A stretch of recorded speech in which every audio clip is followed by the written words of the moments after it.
Hello बच्चों, आज हम ईवीएस पढ़ेंगे। क्लास है 4, टॉपिक है फूड पिरामिड।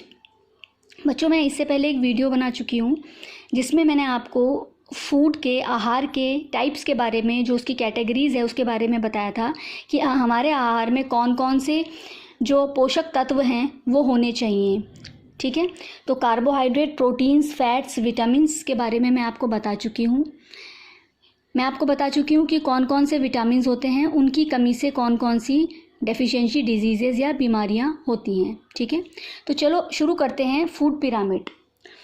फूड पिरामिड या इसे हम बैलेंस डाइट के अंदर भी हम पढ़ सकते हैं, समझ सकते हैं।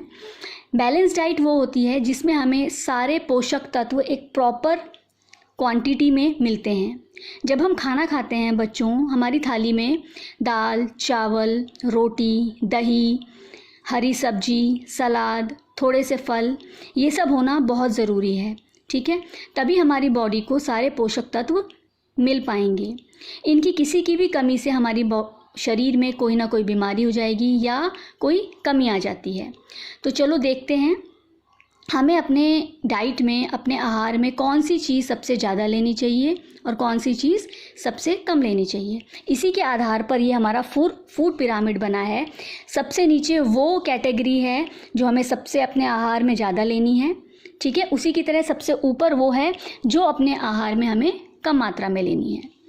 सबसे पहले कार्बोहाइड्रेट्स आता है, जिसकी मात्रा हमें अपने आहार में सबसे ज़्यादा लेनी है, जिसमें सीरियल्स हैं, गेहूं है, अनाज है, चावल है, ठीक है, आलू है, स्वीट्स हैं, इन सब से हमें जो है चीनी है और ब्रेड है, इन सब से हमें कार्बोहाइड्रेट्स मिलते हैं।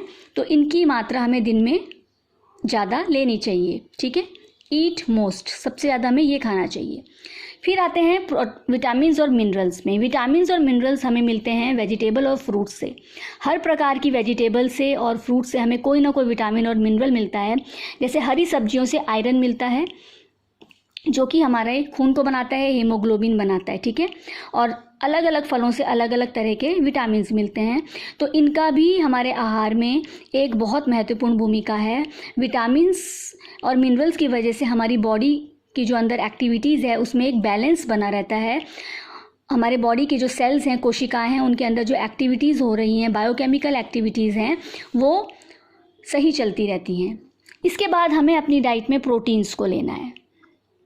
प्रोटीन्स में दालें आती हैं, दूध आता है, दही आती है, एग्स आते हैं, पोल्ट्री की चीज़ें आती हैं, ठीक है ना, बटर भी आता है, इन सबको, चीज़ आता है, इन सबको हमें जो है अपने डाइट में लेना है। दिन में जैसे बच्चों को 2 बार दूध पीना चाहिए, 1 कटोरी दही भी खानी चाहिए, थोड़ा सा मक्खन भी खाना चाहिए, दाल कम से कम 1 कटोरी दाल भी खानी चाहिए। ठीक है ना। प्रोटीन्स के बाद प्रोटीन्स ज़्यादा इम्पॉर्टेंट बच्चों के लिए इसलिए हैं क्योंकि प्रोटीन्स को बॉडी बिल्डिंग फूड भी कहा गया है। बढ़ते हुए बच्चों की जो सेल्स हैं उनकी ग्रोथ जो है वो, उसके लिए प्रोटीन्स बहुत ज़रूरी है। ठीक है, उसके बाद हम देखते हैं सबसे लास्ट, सबसे कम मात्रा में हमें अपनी डाइट में लेना है फैट्स को। ठीक है, फैट्स जो है कार्बोहाइड्रेट से ज़्यादा दुगनी एनर्जी हमें प्रोवाइड करते हैं, पर ये हमारी बॉडी में ज़्यादा खाने से इनसे मोटापा भी बढ़ता है और कई बीमारियां भी हो सकती हैं। ठीक है ना, तो इन्हें एक लिमिटेड मात्रा में ही हमें लेना है। इसमें मीट आता है, मांस है, ये सब ऑयल्स हैं और घी है, वेजिटेबल ऑयल्स हैं, सरसों का तेल है और तिल का तेल है, बाकी भी और जो तेल हैं वो सब फैट्स में आते हैं। तो हमें इसे भी अपनी आहार में लेना है, लेकिन कम मात्रा में लेना है। तो बच्चों देखो, हमारे आहार को संतुलित होना बहुत ज़रूरी है। हम कोई भी आहार की मात्रा अगर कम हो जाती है, किसी भी कैटेगरी की मात्रा अगर कम हो जाती है, तो हमारी बॉडी की जो फंक्शनिंग है, हमारी बॉडी का जो काम है वो धीरे हो जाता है और सेल्स की एक्टिविटी स्लो हो जाती है, हमारी बॉडी में ग्रोथ कम हो जाती है, सेल्स की ग्रोथ कम हो जाती है। ठीक है, और कोई ना कोई हम लोग कमज़ोर हो जाते हैं और कोई ना कोई बीमारी हमें घेर लेती है।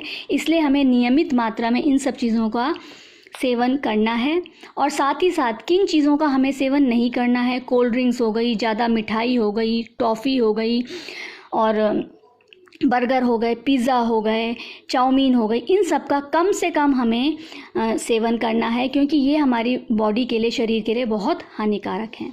तो बच्चों समझ में आया, आज से आपको अपने आहार को बैलेंस डाइट बनाना है।